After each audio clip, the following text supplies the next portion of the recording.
fact that you put a cap on citizens, but it didn't work. I mean, that didn't work either. No. Many things that haven't worked. When I was governor, we lowered insurance rates. Well, that's what I'm saying. Yeah. You put a And cap on they've it. blown the lid on it. It would have worked. But what happened is Rick Scott comes into office, and with his friends in the House and the Senate, they have deregulated property insurance in Florida. Shoot, they're handing over citizens' policies to companies that haven't been in existence for a year. There's one in my hometown called Heritage Insurance, maybe was in existence for a year. They gave a $100,000 contribution to Rick Scott, and a week later or 10 days later, they got a $50 million contract. That stuff's going on all the time up there. This is an incompetent administration. They have had 5 directors at the Office of Economic Development. They've had 4 commissioners of education, and it hasn't even been 4 years yet. I mean, it's a nightmare. It's bizarre. So going back to citizens, do you think there should be changes made to the assessment structure itself? I think there should be some common sense injected into property insurance regulation in Florida again, as we had when I was your governor. And what that did is it brought about citizens, really was set up before me. You know, it was set up in administrations prior to my getting there. But when I came into office in '06, we had a property insurance nightmare. I mean, the rates were through the roof. It was crazy. And so we decided with the House and the Senate, I called a special session right away to address it, as I promised I would then. And we lowered windstorm rates. We lowered the rates for property insurance across the board, and we did so by having citizens able to compete with the private market and create that competition. There wasn't any competition before. They were able to do whatever they wanted, however they wanted. We empowered citizens to be able to compete in the marketplace, and by doing so, it lowered the rates of the other companies. Some of them threatened to leave the state, you may remember. They didn't, because it's too big a market. They can't help themselves. They want the money too bad, so they stay. And they charge a little bit less because they had to, because Citizens was doing it. And they actually had to compete with somebody that wasn't only in the private market and that could offer something better. And I think that's what we ought to go back to. Could you talk about how the state should look at, you talked about alternative energy, how the state should go forward as far as climate change and sea level rise? It's a very important issue, specifically in South Florida. What are we doing well? What should we be doing? I don't think we're doing anything well. I think that, again, when I was governor before, we had 2 climate change summits. I did them with Vinod Khosla from Stanford, Robert Kennedy Jr., Arnold Schwarzenegger. The idea was to bring a focus to this important issue, that it's real, that it's science, that I'm a believer. My opponent, Rick Scott, is not. And, you know, I think it's important, particularly as Floridians, that we get refocused on this very quickly. And I've had some discussions with people that care about it deeply and might even help in the campaign, I hope. But we are ground zero for this in North America. I mean, we're practically an island. We're a peninsula. We're 3/4 of an island. And in this part of Florida especially, and you're vastly more aware of this than I am, it's Alton Road is like ground zero for this stuff. The sea level is rising. As the president says himself, when I was with him down here in the spring, you know, you get flooding in South Florida when it isn't raining. And it's salt water. So it's here, it's real, and it's happening. And it'll affect property values soon, if it hasn't already. And so, you know, if we don't get about the business of addressing, well, you know, poor Mayor Levine in Miami Beach, he's got to spend a lot of money on infrastructure just to try to stem the tide of the tide, no pun intended. And probably ought to have some state assistance with that, it would seem logical to me. But that's addressing a symptom and not the actual problem. Both are important, and I applaud what he's doing. But I think that we have to get to addressing, and that's why I talk about solar, it's why I talk about wind, and we got to have less carbon dependency if we're really going to address the overall problem. And it's not too late, there's still time to do it, but we better get started very quickly. So that's what I'd like to do. You know, a lot's going to depend on turnout. Yeah. Should you be the nominee for the November general election? You know, midterm elections and Democrats don't you know, I know. kinda miss each other. How are you going to address both Democrats and independents, which, you know, a growing segment of the voting electorate? Right. What are you saying to them to bring them into, what would you be saying to them to bring them to your side? That I care about them. You know, it's nice to have a public servant who really thinks about you every morning when he or she wake up. And what I mean by that is I care about the people who teach your children. I wouldn't cut education by $1.3 billion if I have the honor to win again. I would support those teachers and honor them. It's a profession. They're demoralized. I talk to them all over the state. I'm sure you probably do too. And, you know, they are hopeful for a change, and they deserve it. And, you know, I would tell that to Democrats, Independents, and Republicans. They have kids in school too. You know, and having a little crossover wouldn't be a bad thing. And I think we're going to get it. You know, polling I've seen indicates we do. Not everybody's happy with this guy. Even his fellow Republicans aren't enamored of him. You know that. What can you do to bring, well, what kind of relief are you hearing teachers want, and what can you specifically do? Well, number one, they want somebody that won't gut the funding like this guy did. I mean, $1.3 billion is devastating. But you know what?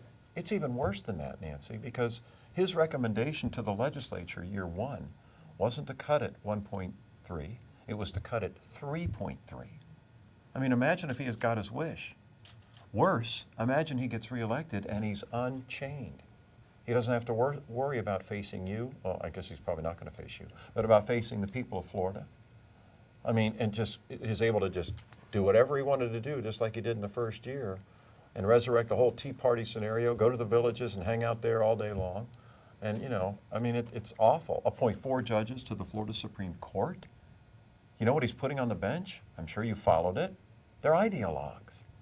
If he has the opportunity to appoint those 4 justices that have, you know, because of automatic retirement at 70, it's not just bad for lawyers. It's bad for women. It's bad for gays. It's bad for the environment. It's bad for public education. It's bad for redistricting. I mean, it's over. And it'll change Florida and affect us going forward for decades. The imprint that will leave on our state will be awful. As my friend Dan Gelber calls it, he's a black cloud over the state. We cannot reelect him. Not if you love Florida like I do. If I could ask you about the Seminole Tribe Gambling Compact. Yeah. A portion of it expires next year. Do you think it should be used to allow for existing gambling companies to broaden their gambling options, or it should be used to prevent, kind of as a lever to prevent future expansion? The compact itself, you mean? Yes. Well, it is up next year, that's true. And I'm not sure. Maybe a combination of both. And I was asked about it yesterday, probably not surprising to you. It's a big issue in South Florida, it's a big issue in Florida. But number one, I think it's important to state we have gambling in Florida. Let's not kid ourselves. There's gambling all over the place in our state. So let's start with that. And, you know, whether or not we have, you know, destination gaming or the tribe maintains more of their exclusivity going forward, you know, what is able to be proposed in this arena is able to be proposed in statute by the Florida legislature. Now, if I have the honor of winning, then you have to make a decision if they pass something, whether you sign it or don't sign it. And or you enter into negotiations with the tribe on the compact. And so, you know, I don't know. The honest answer is I'm open-minded about it. And that's the truth. I really am. I don't have any, you know, direct opposition to gaming. It's already here. You know, I'm over that. And for people who don't like it, don't go. I mean, don't go.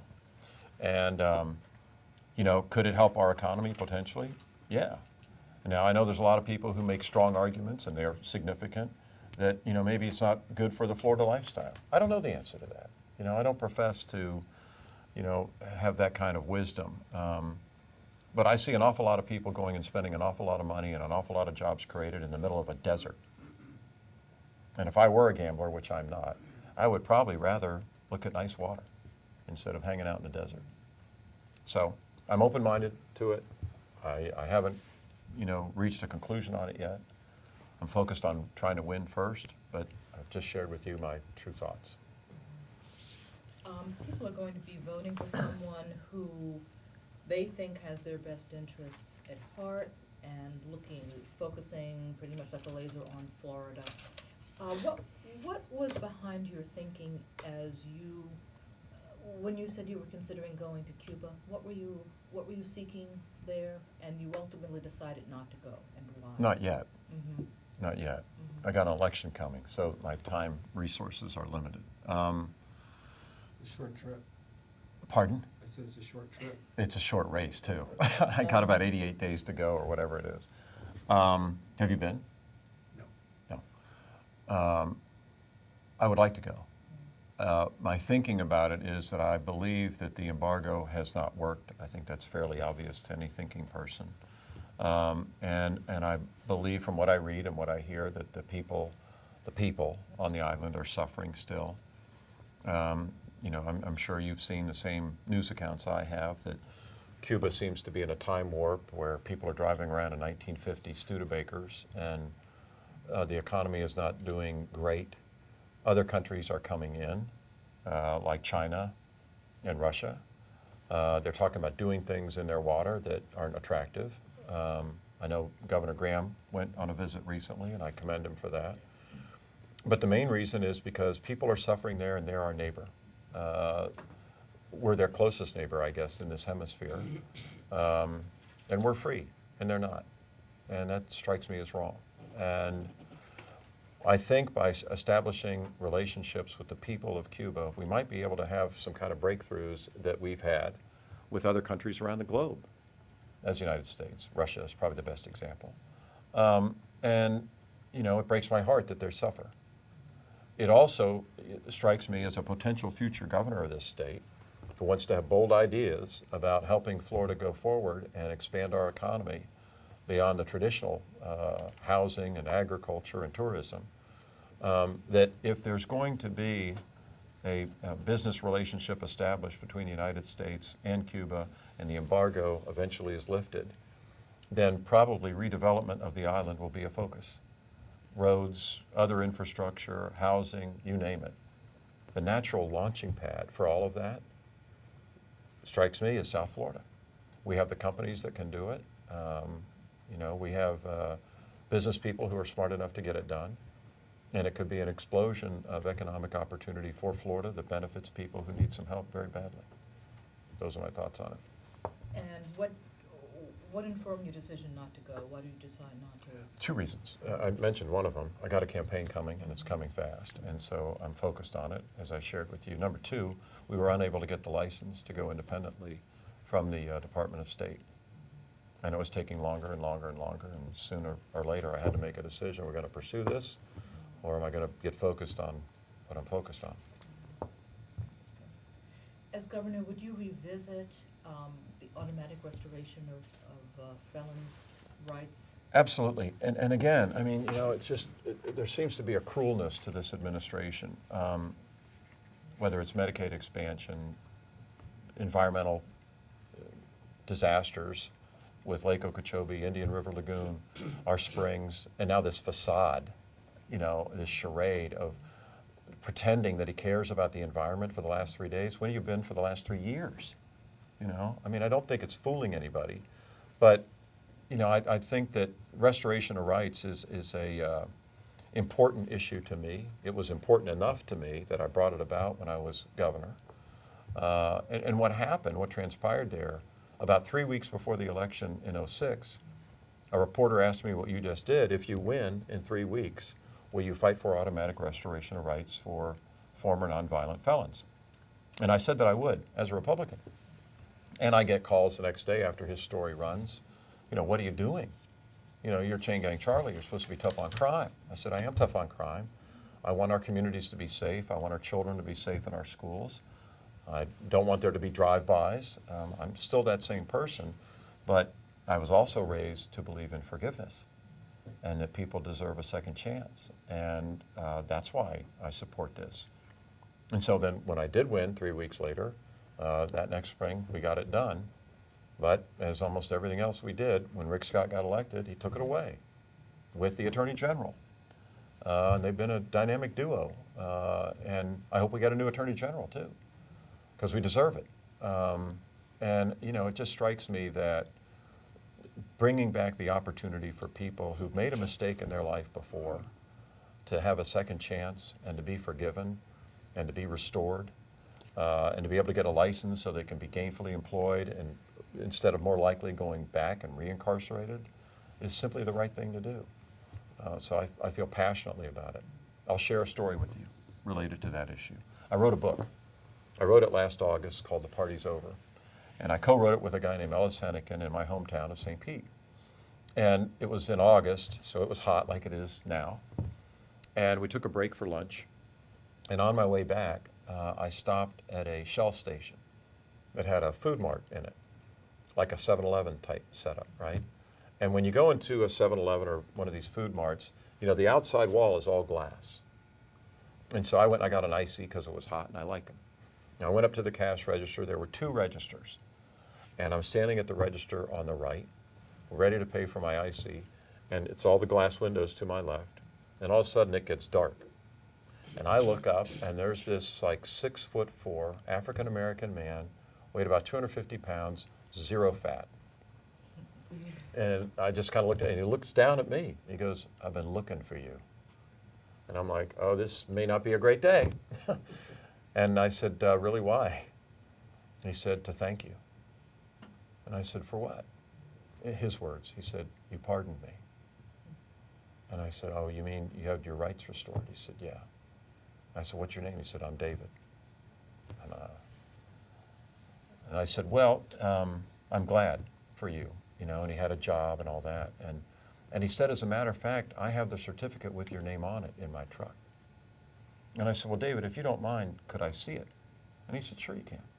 So he paid for what he got. We went out to his truck, and it was one of these trucks that had not just one door, but 2, you know, a long bed, so there's a back seat in it, and then the flatbed. So he goes up to the truck, and he opens the back door on the passenger side, and he reaches into the back seat, and he pulls off a Ziploc bag that was on the back seat. And he starts to open the bag, and then he reaches into it, and he pulls out this paper, and he said, there it is, with your name on it. And I said, well, why do you carry it with you? And he said, well, he said, imagine I'm driving my truck and maybe one of my taillights is out, and I get pulled over. And, you know, the officer comes up and asks me for my registration. He goes back to his car and he runs a check.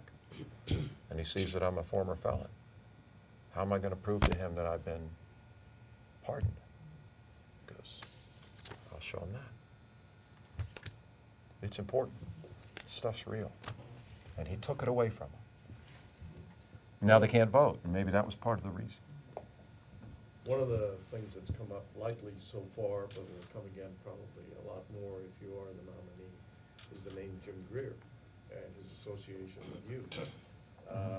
And this is going to look good for somebody maybe who doesn't know the history of all this. Mhm. How do you, I mean, you were a close associate with this.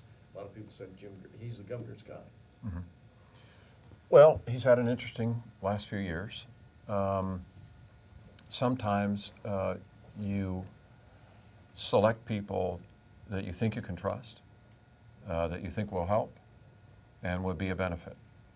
And any of you in a leadership capacity have experienced this. Not everybody delivers. Some disappoint. It happened to Governor Bush. He appointed a guy to run the Department of Corrections. He ended up in federal prison. I mean, I don't have a crystal ball, neither do you. You try to exercise the best judgment you can when you select people to help. Actually, he was recommended to me by George Lemieux, but that's a whole other story, which we probably don't have time for. But, you know, you just try to do the best you can, and if you pick somebody who turns out to be a disappointment, you say, you know what, disappointed me. Same thing happened to Lawton Childs. It happens to leaders, you know. You can't see into everybody's soul as deep as you might like. Talk about the calculus that went into your choosing Annette Taddeo Goldstein as your running mate. Wasn't very calculated. You know, it came down to a few people, very qualified, and I didn't know Annette that well until the past year. and I really got to know her much better this past year, and to appreciate her as a working mom, as a great Floridian, as a great human being. And I know that people look at that and they go, well, okay, it's a female Hispanic, and that's why I did it. I did it because of her heart. You know, I got to know her, I got to know her husband, her daughter Sophia. She's a wonderful person, and she's very passionate. She's very smart. She cares about Florida a great deal. She can communicate more effectively than I can in Espanol. That doesn't hurt, but it really came down to her heart, and that she is a person who is compassionate is why I picked her. And I think she'll be great. And she's from Miami-Dade. Did you ever consider an African-American candidate for that job? Sure. Who in particular? I don't think it's fair to them for me to disclose. Let me follow up one more thing. You know, your experience is so vast as an executive in government, in politics. Like, I was wondering if the Obama administration had ever approached you about a job in Washington, given what you've done for him here and elsewhere. But did you ever get approached by him for a job? Yes. Which one in particular was it? Again, you. It was a private conversation. The answer is yes, which was very gracious. But you decided no because, Yes. or if there was even an offer, you were disinclined. I'm running to be your governor again, and those two opportunities were not consistent with one another. And the president acknowledged that. He goes, don't you want to run for governor? So there were 2 times they offered you something? One. 1 time. And it was while you were already a gubernatorial candidate or before? Before. Any questions from behind here? It wasn't anything specific. It was, you know, would you have interest in serving in the administration? Yesterday at the Sentinel, you made a comment about the death penalty. And you said this governor signs a lot of them for whatever reason. I did not sign a lot of them. I wasn't sure if you were saying the governor has some sort of control as to how many death warrants land on his or her desk. And then if you were reelected, are you proposing to change something with respect to the death penalty in Florida? No, I'm not. It was an observation of a fact. He signed a lot of them. Are you criticizing him for that? I'm Or not. saying we need to revisit the death penalty in Florida? No, I'm just stating a fact. You believe in support the death penalty? I've signed death warrants myself. Not as many. It's a pretty solemn thing. Do you want to make a brief closing statement before we wrap Sure. up? Yeah. Yes. First, thank you. I appreciate the opportunity to be with you. I'm here to gain your support. Let me be direct. Your vote, your endorsement, your help. This is not an easy thing to do. I've never run against $100 million. I've never run against somebody that's as wealthy as Rick Scott. We've never had a governor like Rick Scott. And I think we deserve a change, and I know we deserve better. Whether it is education or the environment or ethical leadership or transparency, respecting the First Amendment, respecting women's rights. You can go on down the line. Respecting immigrants, not wanting an Arizona-type law. I mean, people have asked me, Charlie, if you win, what will you do different from Rick Scott? Everything. Everything. I can't imagine anything I'll do the same. And it's why I'm running. I mean, I've got a great life, you know, I do. And a beautiful wife and a nice little boat that I get to ride around on Tampa Bay in. But after watching the past 3.5 years and sizing up, who can beat a $100 million war machine that cares about Florida, that might have a shot to do it?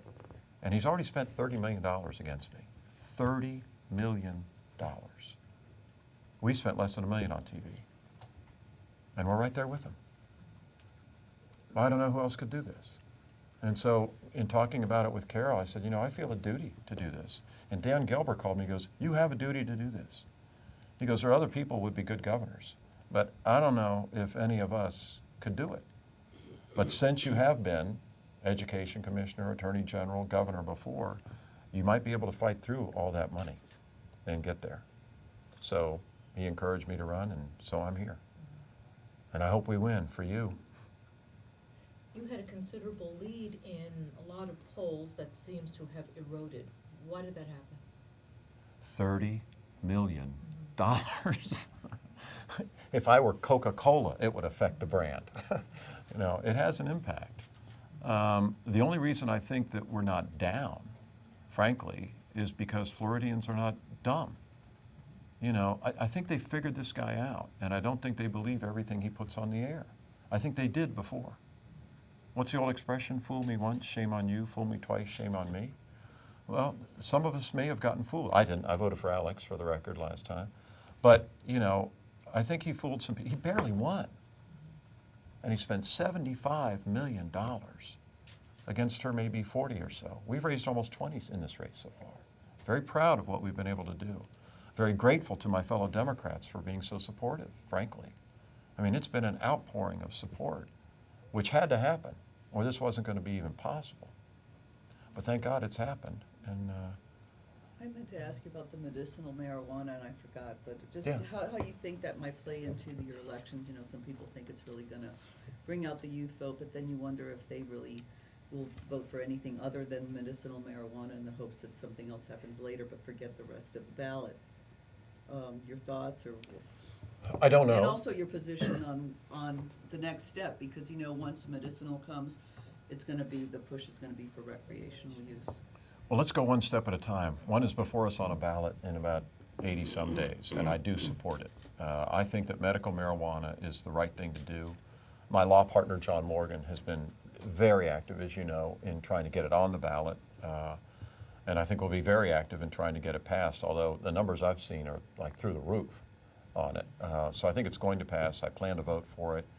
My opponent opposes it. I think it is the compassionate thing to do. You know, I know people who are very sick, family members, and, you know, for their well-being, for their lack of pain, having something like medical marijuana be available, should it pass in November, is a lot better, to my way of thinking, than Oxycontin, which destroys a lot of people. So I think it's the right thing to do. I do support it. I hope it passes. Will it bring out more votes? I don't know. It might. I don't know. We'll have to wait and see. Thank you very much. Thank you very much. I appreciate your time.